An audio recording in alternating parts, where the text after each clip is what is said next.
तो जय हिंद विद्यार्थियों, आज के लेक्चर में हम आपको त्रिकोणमितीय सारणी को बनाना बहुत ही आसान तरीके से सिखाएंगे।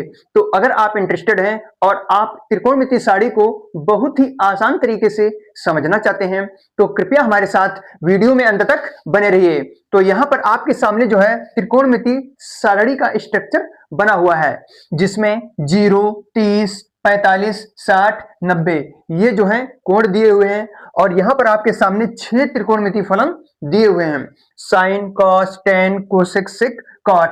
तो त्रिकोणमितीय सारणी बनाने के लिए आपको 0 से 4 तक संख्याओं को सबसे पहले लिख लेना है। तो हम लिखेंगे यहाँ पर सबसे पहले 0, 1, 2, 3, 4। फिर इसके बाद आपको सभी संख्याओं में जो है 4 से भाग दे देना है। तो 0/4, 1/4, 2/4, 3/4 और 4/4। इतना करने के बाद आपको सभी में रूट का चिन्ह लगा देना है। तो 0/4 का रूट, 1/4 का रूट, 2/4 का रूट, 3/4 का रूट, 4/4 का रूट। अब इनके मानों को आपको लिख लेना है। जैसे 0/4 है तो इसका मान जो हमेशा 0 आएगा। तो 0/4 का वर्गमूल 0। 1/4 का वर्गमूल जो है 1/2 मिलेगा, क्योंकि 1 का वर्गमूल 1 होगा और 4 का वर्गमूल 2 होता है। तो बराबर लिख सकते हैं हम कि 1/2। अब यहां पर है 2/4, इसे हम जो है हल करके आपको दिखाएंगे। 2/4 है, जैसे इसको कैंसिल करेंगे तो ऊपर 1 और नीचे 2, तो मिलेगा हमें 1/√2, क्योंकि यहां पर 1 आया है, 1 का वर्गमूल 1 और 2 का वर्गमूल √2 होता है। तो 1/4 का रूट बराबर 1/2 और 2/4 का जो रूट आएगा ये मिलेगा 1/√2। अब इसके बाद यहां पर लिखा है 3/4। देखो 3 का वर्गमूल √3 होगा और 4 का वर्गमूल जो होगा ये 2 हो जाएगा, तो √3/2। 4/4 ये तो 1 होता है और 1 का वर्गमूल सदैव 1 होता है।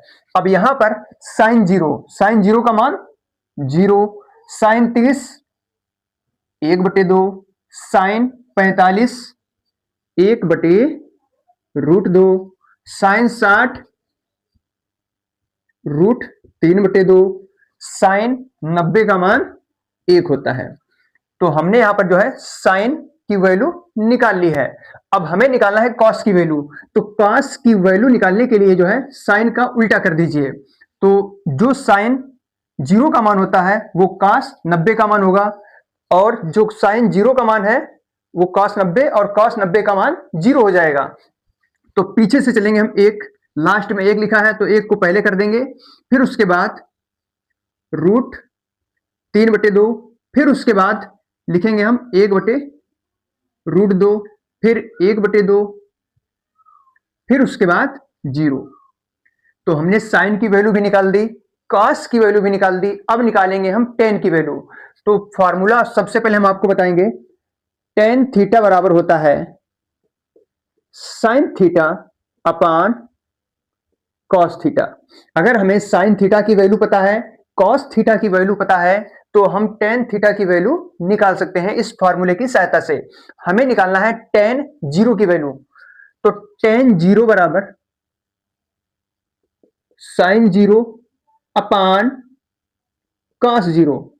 तो टेन 0 का मान हमें मिलेगा, साइन 0 0 होता है, कॉस 0 1 होता है और 0/1 0। तो टेन 0 की वैल्यू 0 आएगी। फिर उसके बाद हमें निकालना है टेन 30। तो टेन 30 बराबर साइन 30 बटे में कॉस 30। 2 से 2 कैंसिल हो जाएगा, तो हमें मिलेगा 1/√3। फिर उसके बाद 1/√2 और बटे में 1/√2, तो कैंसिल होकर हमें 1 मिलेगा। फिर उसके बाद टेन 60, 2 से 2 कैंसिल होगा तो हमें मिल जाएगा √3। फिर उसके बाद टेन 90 बराबर होता है साइन 90 बटे कॉस 90। तो 1/0 हो जाएगा, और संख्या बटे 0 ये सदैव इनफाइनाइट होता है। अगर किसी संख्या को 0 से भाग दे दें तो उसका मान सदैव इनफाइनाइट आता है। तो यहां पर तो इनफाइनाइट हो जाएगा। अब हमें निकालना है कोसेक की वैल्यू। देखिए जो कोसेक थीटा बराबर फॉर्मूला होता है वो होता है 1/sin थीटा। यहां लिखेंगे हम फॉर्मूला, कोसेक थीटा बराबर होता है 1/sin थीटा। तो हमें निकालना है कोसेक जीरो का मान। देखो साइन जीरो जीरो होता है और 1/0 ये हो जाएगा आपका इनफाइनाइट। कोसेक जीरो का मान इनफाइनाइट और 1/2 का व्युत्क्रम कर देंगे 2, 1/√2 का व्युत्क्रम √2, √3/2 का व्युत्क्रम 2/√3 और 1 का व्युत्क्रम तो 1 होता है। फिर उसके बाद हम निकालेंगे सिक की वैल्यू। तो सिक बराबर फॉर्मूला होता है सिक थीटा बराबर 1/cos थीटा। तो cos जीरो की वैल्यू 1 होती है, तो सिक जीरो 1 का व्युत्क्रम 1। फिर उसके बाद √3/2 का व्युत्क्रम 2/√3, 1/√2 का व्युत्क्रम √2, 1/2 का व्युत्क्रम 2 और जीरो का व्युत्क्रम इनफाइनाइट होता है। तो लिख देंगे इनफाइनाइट। जीरो का व्युत्क्रम इसका मतलब 1/0 और 1/0 बराबर इनफाइनाइट और इनफाइनाइट का व्युत्क्रम जीरो होता है। 1/इनफाइनाइट बराबर जीरो। आपको याद रखना है 1/0 इनफाइनाइट और 1/इनफाइनाइट जीरो। अब हम निकालेंगे कॉट की वैल्यू। हमें टेन की वैल्यू पता है, उसका जस्ट उल्टा कर देंगे। तो इसके लिए फॉर्मूला होता है कि कॉट थीटा बराबर 1/tan थीटा। अगर हमें tan थीटा की वैल्यू पता है तो हम कॉट थीटा की वैल्यू निकाल सकते हैं।